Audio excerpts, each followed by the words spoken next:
이상한 알베르게 2 26번째 날 산 마르틴 델 까미노 아스토르가 용서할 수 있을까? 다음날 아침 나는 그 어느 때보다도 간절한 마음으로 답을 받으러 갔다.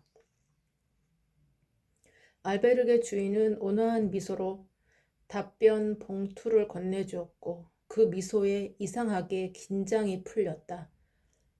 방으로 돌아와 침착하게 답변 봉투를 열어보았다. 엔셔, 상대를 용서한다는 것에는 당신이 옳고 상대는 그르다는 분별과 선처를 베푼다는 생각이 깔려 있습니다.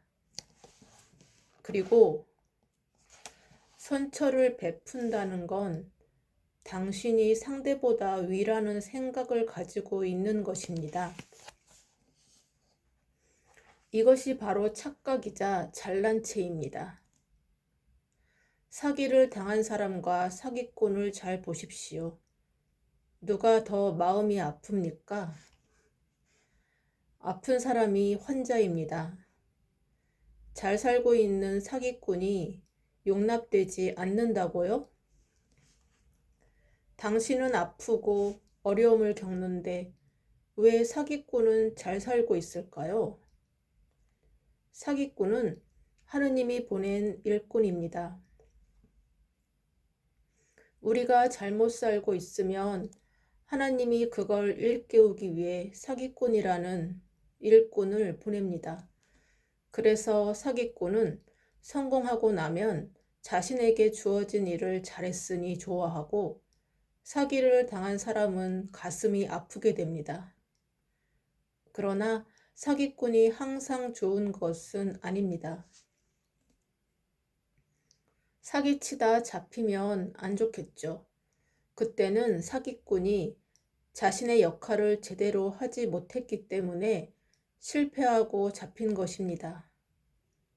그리고 사기꾼도 교도소에 들어가서 그때부터 아픔이 시작됩니다.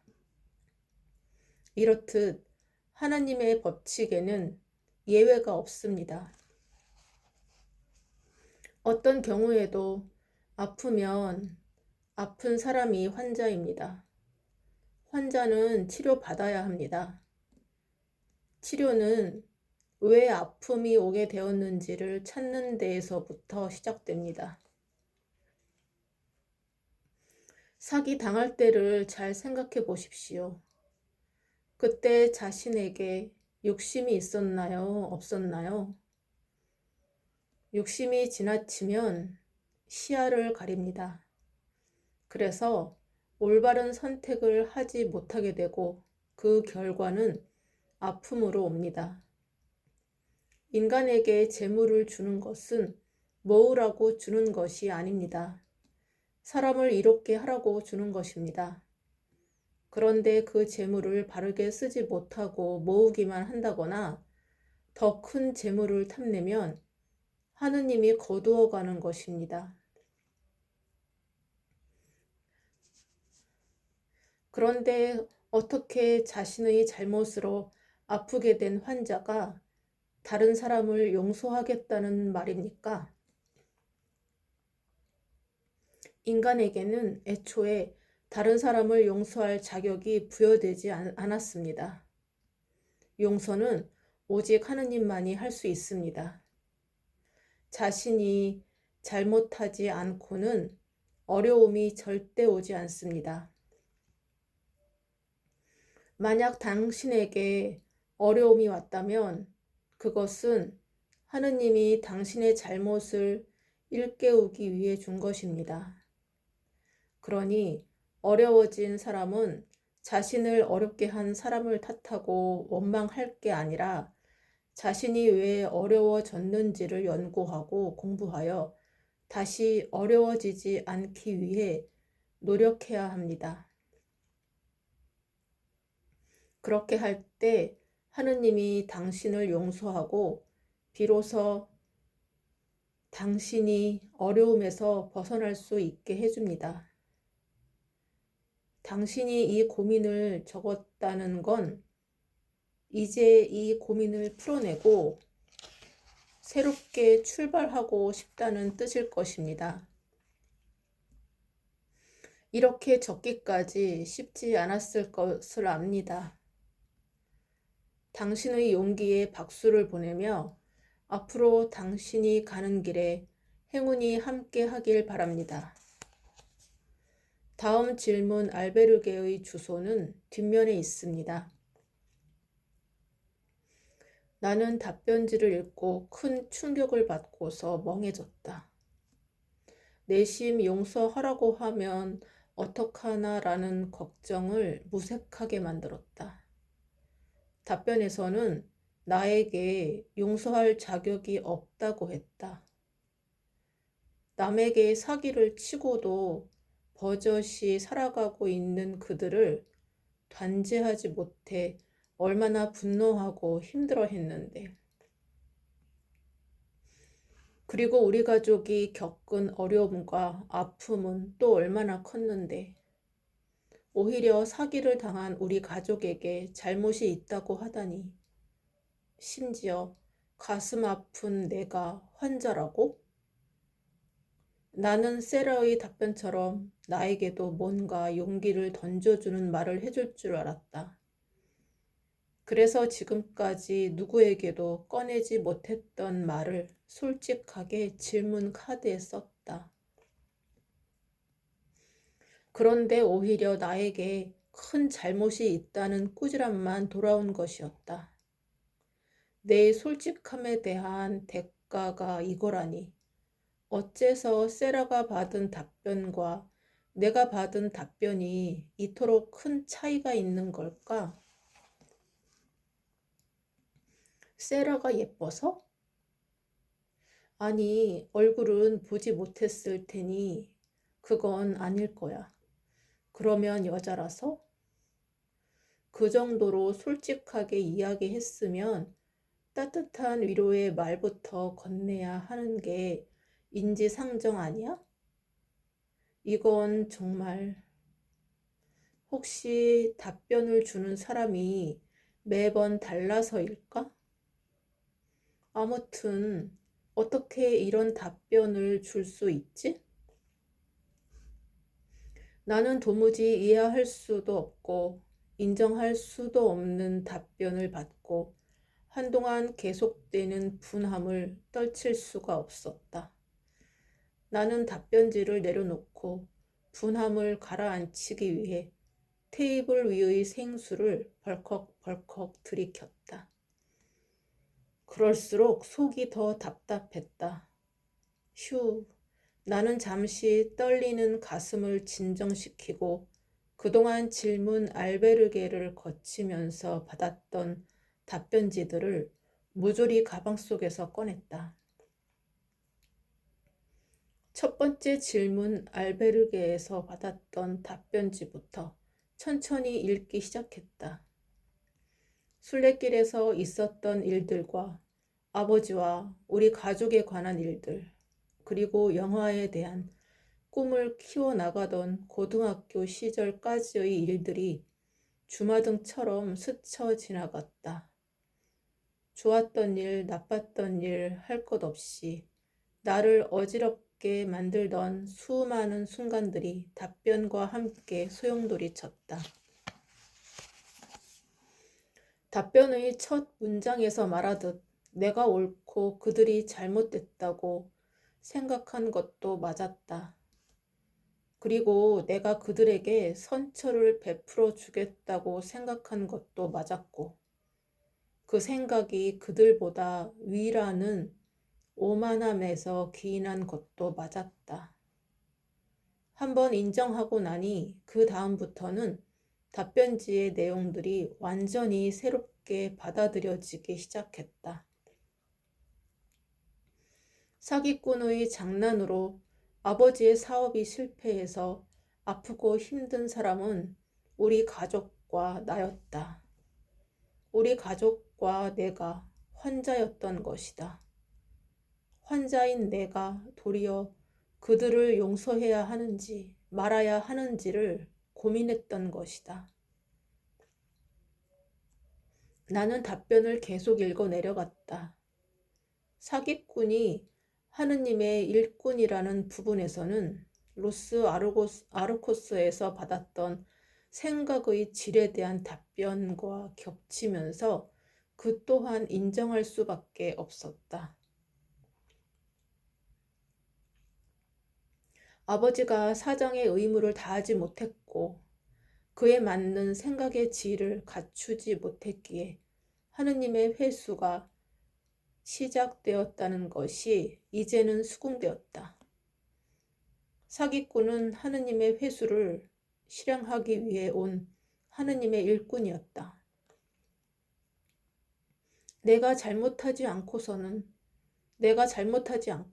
절대 나에게 어려움이 오지 않고 나에게 온 어려움은 하느님이 나를 일깨워주기 위해서 준 것이라니.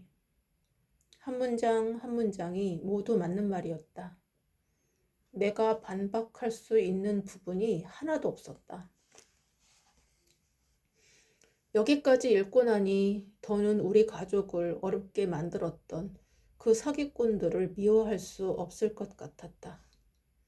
마침내 수년 동안 쌓였던 미움과 원망의 고리가 스스로 풀리는 듯 느낌이었다. 생각의 질에 이어 두 번째 큰 반전이었다. 너무나 충격적이었다. 그동안 나는 완전히 거꾸로 살고 있었구나. 이렇게 모든 내용을 인정하게 되자 마지막 문장이 새롭게 다가왔다. 결국 그 답은 나를 나무란 것이 결코 아니었다.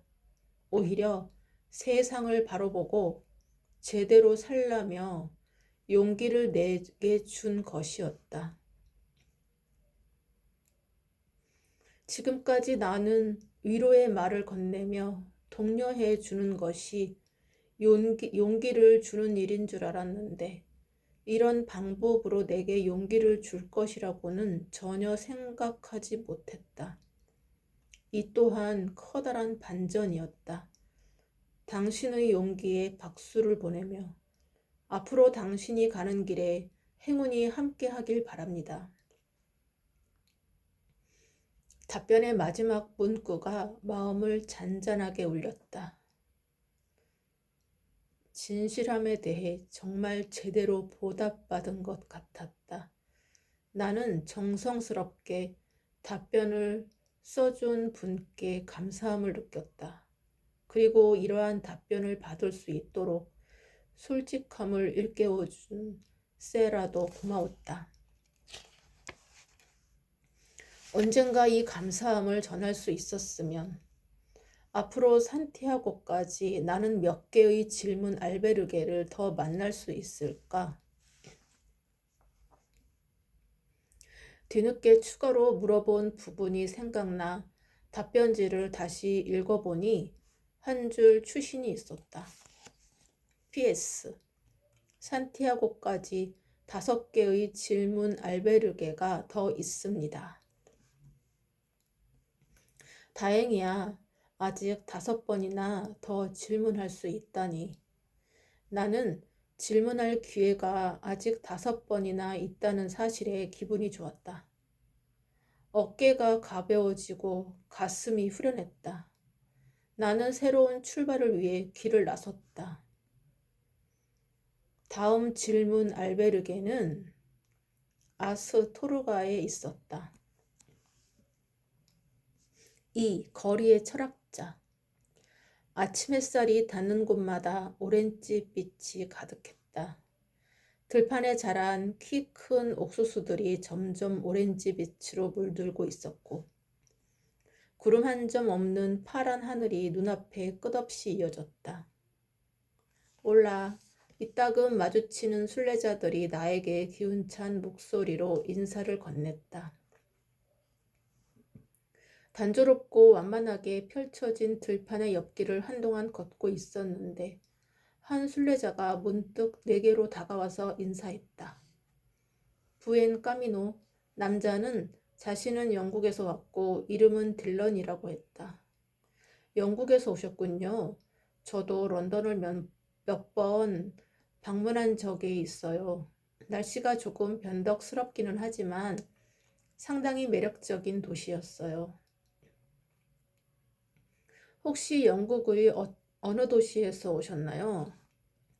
저는 노팅엄에 살고 있는데 곧 런던으로 이사갈 예정이에요.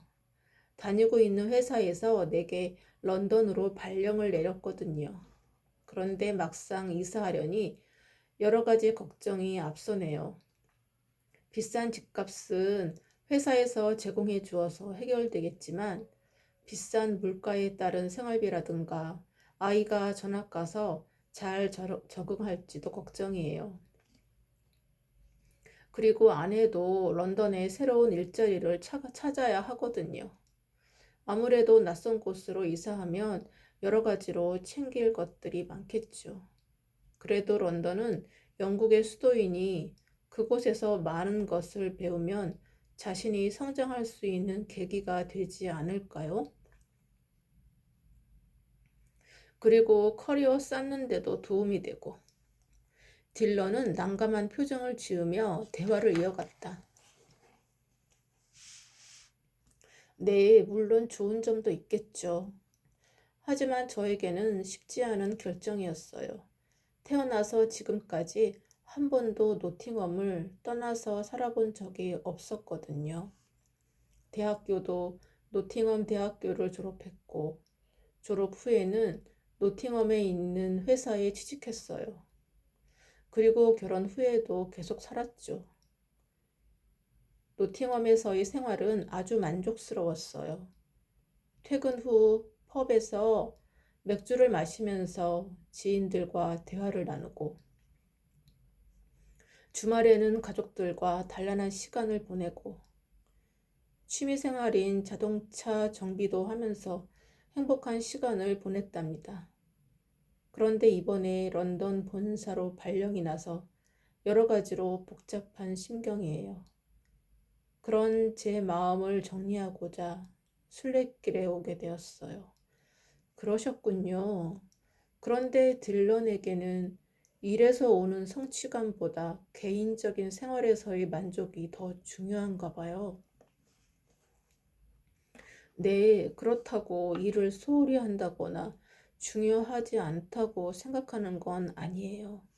하지만 일하는 시간 외에 가족이나 친구들과 함께 시간을 보내고 취미 활동하는 건 제 인생에서 아주 큰 부분을 차지하고 저희 행복에도 아주 중요한 요소예요. 수연은 어때요? 지금의 삶이 행복한가요? 음, 저는 예전에는 행복했었죠. 하지만 지금은 아니에요. 굳이 말하자면 지금은 행복한 삶을 향해 가고 있는 중입니다. 딜런과 행복에 관해 이야기하며 걷는 동안 어느새 산 후스토 데라 베가에 이르렀다. 마을 입구에는 백마 한 마리가 한가롭게 풀을 뜯고 있었고 한쪽 벤치에는 한 노인이 앉아 기타를 치며 노래를 부르고 있었다. 순례자들이 음악에 맞추어 리듬을 타며 춤을 추기도 하고 집회나 동전을 건네기도 했다. 딜런도 노인의 기타 케이스에 지폐를 넣으며 노래를 따라 불렀다. 산티아고를 향하는 순례자들이여 나에게 1유로의 은혜를 베풀어 주세요. 당신의 길에 더욱 평안해질 것입니다. 당신의 길이 더욱 평안해질 겁니다. 하느님의 가호가 함께 할 거예요. 딜런은 흥이 살아있는 작고 아담한 이 마을이 퍽 마음에 들었는지 이곳에서 하루를 묵겠다고 했다. 딜런은 젊고 앞날이 유망해 보이는데 정작 본인은 새로운 삶의 기회보다는 안정적인 삶을 원하는구나. 하기야 나도 방송국에 일하는 치열한 전쟁터에서 지칠 때마다 일상의 소소한 것을 통해 즐거움을 찾곤 했으니 다시 혼자가 된 나는 생각이 많아졌다. 나는 딜런과 작별 인사한 뒤 아스토르가를 향해 계속 걸어서 그곳에 도착하였다. 아스토르가는 역사가 깃든 도시여서 볼거리가 참 많았다. 이곳에는 알베르게가 많았지만 나는 어디에 묵을지 고민하지 않고 곧장 질문 알베르게로 가서 짐을 푼 다음 도시를 한 바퀴 둘러볼 겸 밖으로 나왔다. 시에스타 시간이어서 광장을 비롯한 도시 전체가 잠시 휴식을 취하고 있는 듯 조용했고 몇몇 순례자들만 눈에 띄었다.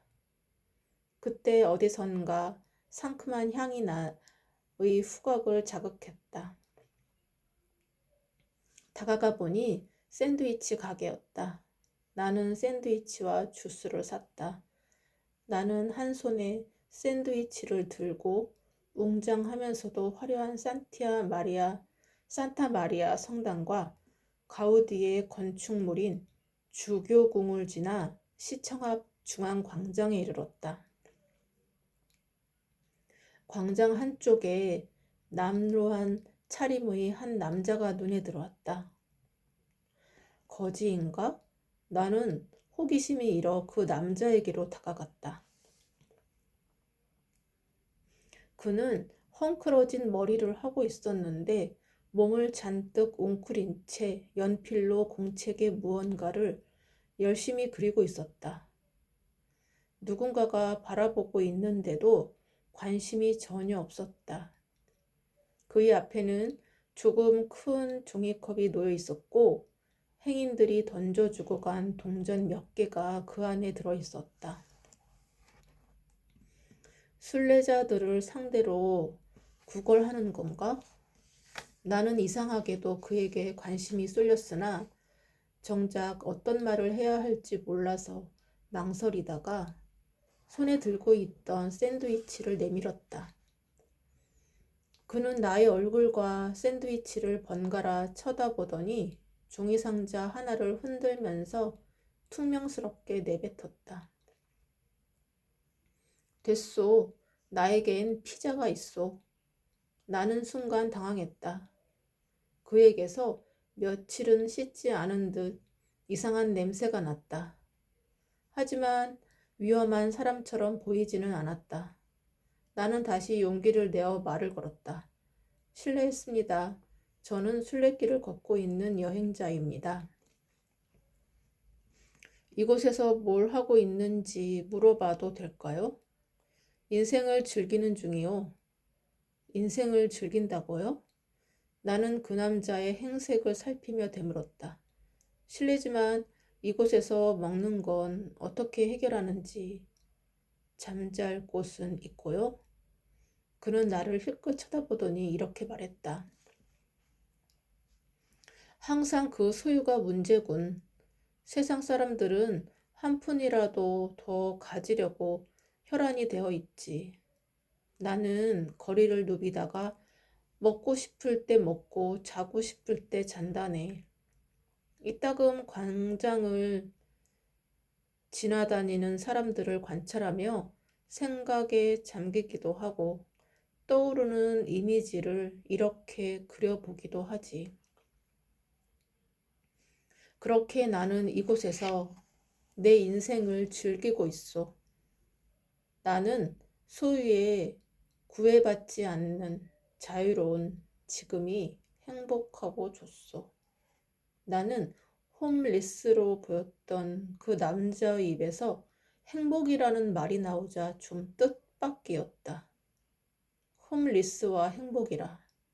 갑자기 머릿속에 거리의 철학자라는 제목이 떠올랐다. 죄송합니다. 제가 하나만 알고 둘은 생각하지 못했네요. 잠깐만 인터뷰를 요청해도 되겠습니까? 저는 한국의 방송국에서 취재차 온 오수연이라고 합니다. 산티아고 순례길을 걸으면서 사람들의 다양한 생각과 삶의 경험을 취재하고 있습니다. 제가 미처 생각지도 못한 이야기를 하셔서 무척 궁금해지는데요. 선생님의 생각을 제게 들려주시면 바쁘게 살아가고 있는 현대인들에게 참으로 많은 도움이 될 것 같습니다. 그는 잠시 나를 뚫어지게 바라보더니 인터뷰 요청을 수락했다. 이곳에서 얼마 동안 지내셨나요? 4년 정도 되었소. 어떻게 거리의 삶을 선택하게 되셨나요? 나는 성공한 비즈니스맨이었소. 양육강식의 세계에서 새로운 아이템을 개발하고 그 정보가 타 업체에 새어나가지 않도록 보안 유지하는 것에 신경 써야 했소. 게다가 1분 1초를 다투는 삶 속에서 늘 결제해야 할 수많은 서류와 회의의 연속이었지. 어느 날 밤 늦게 귀가하던 중이었소. 창밖으로 내려앉은 어둠과 그 어둠을 수놓는 불빛들을 보며 문득 내가 왜 이렇게 살고 있나 하고 의문이 들더군. 남자는 다시 나를 힐끗 보더니 말을 이어나갔다. 그러다 한 번은 휴가를 내어 산티아고 순례길에 올랐소. 날마다 길을 걷던 중 하루는 무료로 순례자들에게 과일이며 물을 제공해주는 사람을 만났지. 그에게 어째서 돈도 받지 않고 이런 일을 하냐고 물었더니 그는 오히려 나에게 반문했소. 세상에 태어날 때 빈손으로 오지 않았느냐고. 돈을 지불하고 왔냐고. 그런데 왜 가진 것에 집착하냐고. 지금의 이 순간을 즐기라고. 그 말을 듣는 순간 나는 큰 충격을 받았어.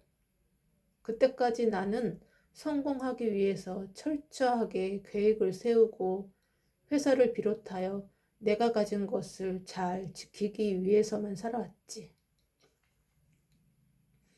그러던 내게 그가 던진 순간을 즐기라는 말은 너무도 놀라운 발상이었어. 그 뒤로 알게 되었지. 지금까지 나는 더 좋은 무언가를 갈구해 그것을 이루기 위해 스스로 나를 옥죄고 있었다는 사실을 말이오. 그때부터 나는 그동안 살아왔던 삶의 틀에서 벗어나 진정한 인생의 자유가 무엇인지를 찾게 되었어. 그래서 어떻게 하셨나요? 지금 당신이 보고 있는 이 모습 그대로요. 나는 순례를 마치고도 내가 속해 있었던 삶의 터전 속으로 다시 돌아가지 않았어. 그 이후로 줄곧 이곳 광장에 자리 잡고는 어떠한 계획도 세우지 않고 그저 주어지는 대로 하루하루를 보내고 있어. 광장을 오가는 사람들을 바라보기도 하고 때때로 이곳에서 펼쳐지는 공연도 보며 매 순간을 즐기면서 살고 있지. 이젠 나를 속박하는 것들은 없어. 먹고 자는 것은 불편하지 않나요? 먹는 것은 보통 여행자들이 주는 음식이나 돈으로 해결하네. 그 답례로 내가 스케치한 그림을 선물로 주지. 잠은 그날그날 자고 싶은 곳에서 텐트를 치고 자고. 그런데 조금 전에 제가 준 샌드위치는 왜 받지 않으셨나요? 나에게는 이미 피자가 있었기 때문이요. 남자는 나의 대답에 온전히 수긍할 수 없었다. 나는 남자의 대답에 온전히 수긍할 수 없었다. 아무리 그렇다 해도 상대의 호의를 받아줄 수도 있었을 텐데. 나는 그에게 더 묻지 않고 다음 질문을 이어갔다. 앞으로 인생에서 바라는 것이 있다면요? 나는 지금 이대로 충분하오. 한 달 후, 1년 후의 삶을 계획하지 않기에 앞으로 어떻게 될지는 나도 잘 모르겠어. 나는 그의 가족들에 대해서도 물었지만 그는 자신의 이야기가 아니니 대답할 수 없다고 했다. 그에게 다가올지도 모르는 충치나 관절염 같은 건강상의 문제들에 관해서도 물었지만 그 역시도 현재 자신이 처한 이야기가 아니라고만 했다. 그에게는 오직 현재만 있었다. 그는 현재 자기 손에 닿는 범위 안에서 지금 이 순간을 만족한 채 사는 것 같았다. 한때 유행했던 자연주의나 히피 문화를 떠올리면 그의 말이 꽤 설득력이 있어 보였다.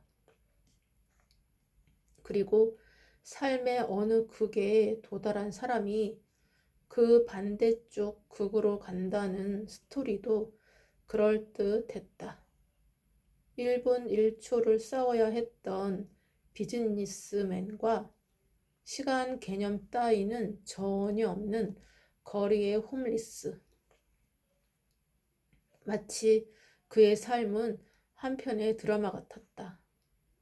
소유에 구애받지 않고 자유로운 지금이 행복하다던 그의 말을 곱씹어 보았다.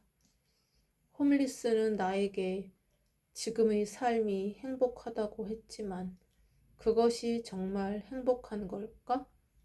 과연 진정한 행복이란 무엇일까? 행복은 어디에서 오는 것일까? 나는 정말 행복을 향해 달려가고 있는 것일까?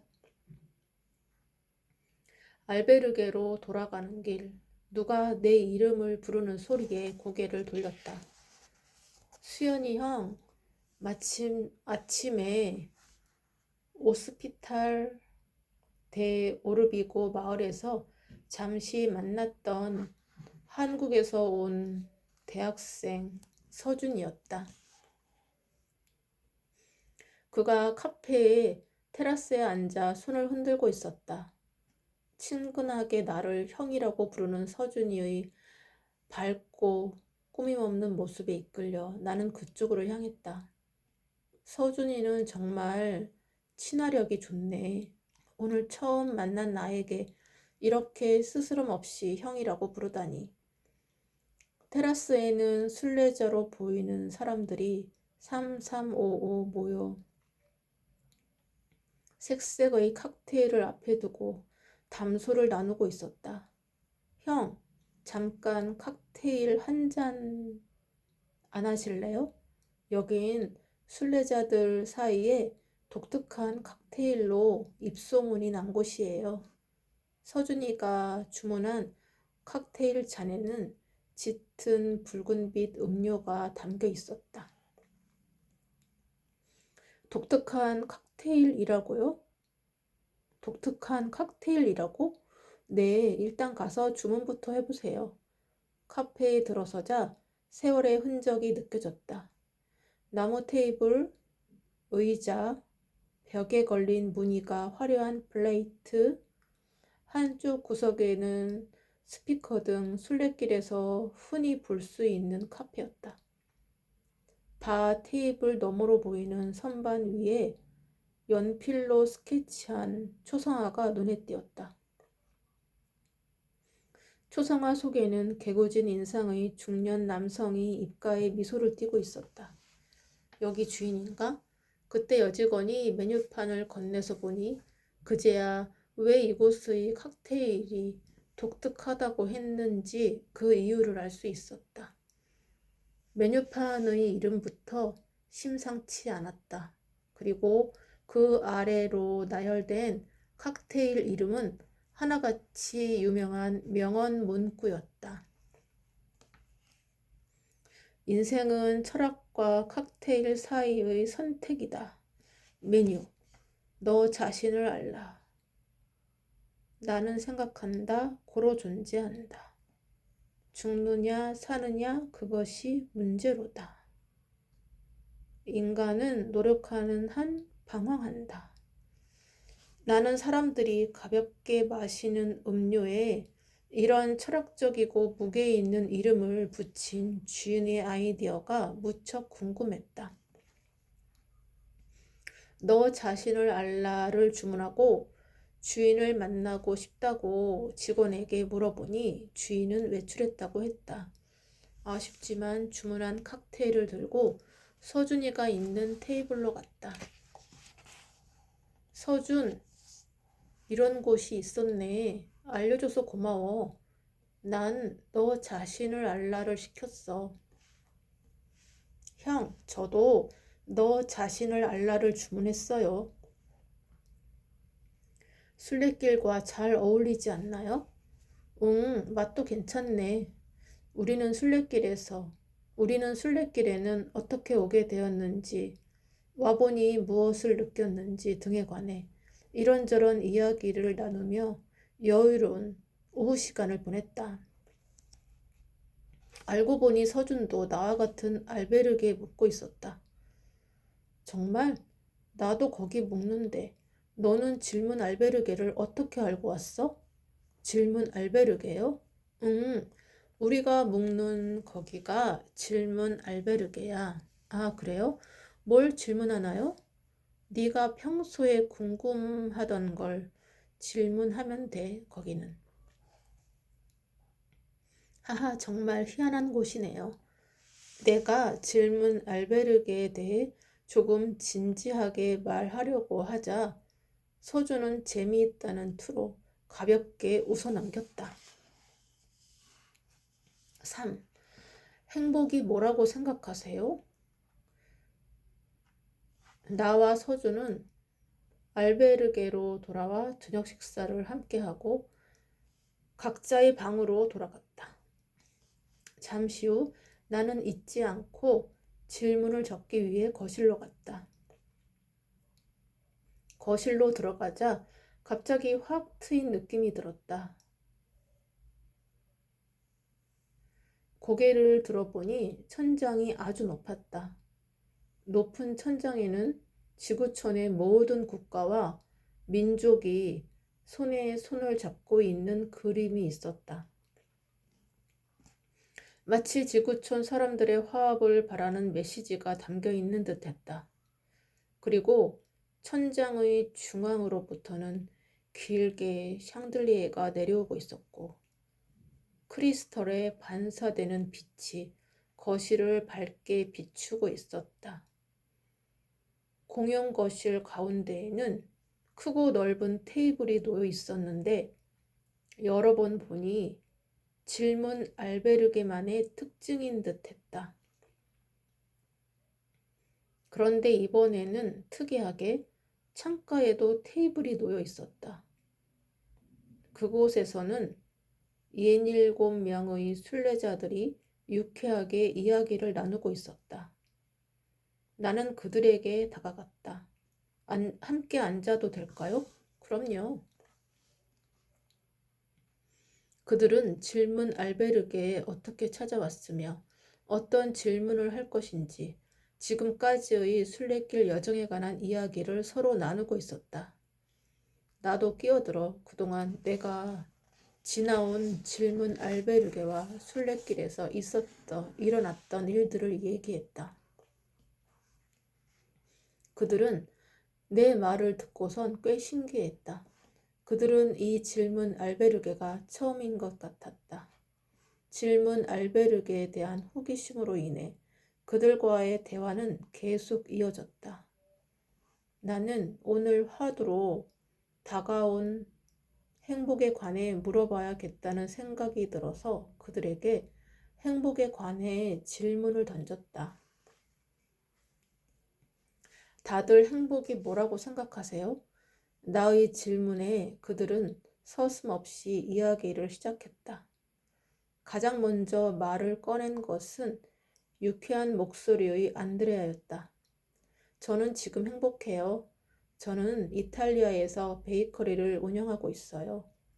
손님들이 제가 만든 빵을 맛있게 드실 때 가장 행복을 느껴요. 또 사랑하는 가족과 친구들이 있어 행복합니다. 여러분들도 이탈리아에 올 기회가 있으면 저희 가게에 들르세요. 이어서 벨기에에서 온 다비나가 말을 했다. 다들 행복을 원하죠. 미안하지만 저는 행복이란 걸 믿지 않아요. 세상은 그렇게 호락호락하지 않은데 말이죠. 언제 어디서 푸른의 검은 그림자가 우리를 덮칠지 어떻게 알 수 있겠어요? 나는 거창한 것을 바라지도 않아요. 다만 때때로 예고 없이 찾아오는 인생의 즐거운 시간을 놓치지 않으려 해요. 다비나는 행복에 대해 다소 냉소적이었다.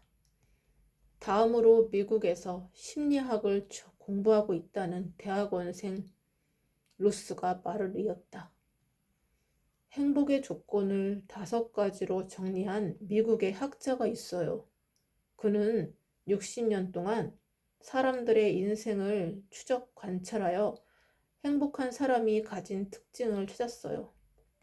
그것은 바로 원만한 가정, 생활, 긍정적인 마인드, 금연, 강인한 의지력, 규칙적 운동 습관이에요. 루스는 전공자답게 행복에 대해 전문적인 이론을 잘 알고 있는 것 같았다. 이번에는 호주에 있는 한 대형마트 체인의 임원인 제이콥이 말했다. 제 생각엔 그 행복의 5가지 조건이란 행복한 삶을 살기 위한 기본적인 바탕이 될 뿐이지 행복을 직접적으로 가져다 주는 것 같진 않아요. 사실 전 커리어가 성공하면 행복할 줄 알았어요. 열심히 일해서 돈도 벌 만큼 벌어보았고 어느 정도 원하는 위치까지 올라갔지만 돌아보면 끊임없이 뭔가를 성취하기에만 바빴던 것 같습니다. 이제부터는 진짜 나의 행복을 찾고 싶습니다. 산티아고 순례길도 나의 행복을 찾기 위해 왔고요. 제이콥은 낮에 광장에서 만났던 거리의 철학자와 행복의 관점이 비슷해 보였다. 이어서 글로벌 보험회사 매니저로 일하고 있다는 얀이 말했다. 행복에 대한 경험은 사람마다 다 달라서 어느 한 가지 잣대로 질 수 없을 것 같아요. 나의 행복은 미래에 대한 투자에서 온다고 생각해요. 지금 현장에서 열심히 일하는 것도 미래를 위한 준비라고 생각하면 동기부여가 돼요. 저는 은퇴하면 요트를 사서 여유롭게 바다 여행을 다니고 싶어요. 지금도 나쁘지는 않지만 그때가 되면 인생을 행복하게 즐길 수 있을 것 같아요. 그리고 직장을 퇴사하고 진로를 고민하다가 순례길에 왔다는 한국인 진경 씨가 말을 이었다. 저는 평소 자기계발서를 즐겨 읽어요. 얼마 전 읽은 책에서 행복하기 위해서는 긍정적인 마인드를 연습을 통해 기르는 것이 중요하다고 한 기억이 나네요. 저도 그 의견에 매우 공감해요. 곧이어 프랑스에서 온 공무원이라고 자신을 소개한 엠마가 말했다. 행복은 전 세계인에게 공통되는 인생의 과제 같아요. 하지만 행복이라는 개념은 모호해서 한마디로 정의하기는 어려운 것 같아요. 그래서 많은 사람들이 행복해지고자 하지만 자신이 진정 무엇을 원하고 어떻게 해야 행복해질 수 있는지를 잘 모르는 것 같아요. 그녀의 말은 나를 더 미궁 속으로 빠지게 했다. 그때 언제 왔는지 우리들의 이야기를 듣고 있던 서준이가 입을 열었다. 다들 행복을 너무 어렵게 생각하시는 것 같아요. 저는 가족들과 여행 갈 때가 제일 행복하던데. 다양한 배경의 사람들이 모인 만큼 행복에 대한 다양한 관점의 이야기를 들을 수 있었다. 하지만 사람들의 다양한 생각들을 듣자 머릿속이 더 어지러워졌다. 거실은 여전히 담소를 나누고 있는 사람들이 있어 집중이 잘 되지 않을 것 같았다. 나는 혼자서 생각을 정리해 보기 위해 방으로 다시 돌아왔다. 딜런이 말했던 행복, 홈리스가 말했던 행복, 그리고 조금 전 거실에서 순례자들이 말했던 행복 등 사람들이 말하는 행복에 대한 정의가 모두 달랐다. 나는 오늘 들었던 모든 이야기를 담아 과연 행복이 무엇인지에 대해 질문하기로 했다. What is your question? 오늘 우연히 여러 사람들과 행복에 관해 이야기를 나누게 되었습니다. 거리에서 만난 한 철학자는 그림을 그려주며 돈에 구애받지 않고 자유로운 삶을 사는 것이 자신의 행복이라고 했습니다. 알베르게에서 만난 어떤 파티시에는 자신이 만든 빵을 사람들이 맛있게 먹을 때 행복감을 느낀다고 했습니다. 그리고 누군가는 어떤 학자가 제시한 5가지 행복의 조건에 관해 이야기했습니다.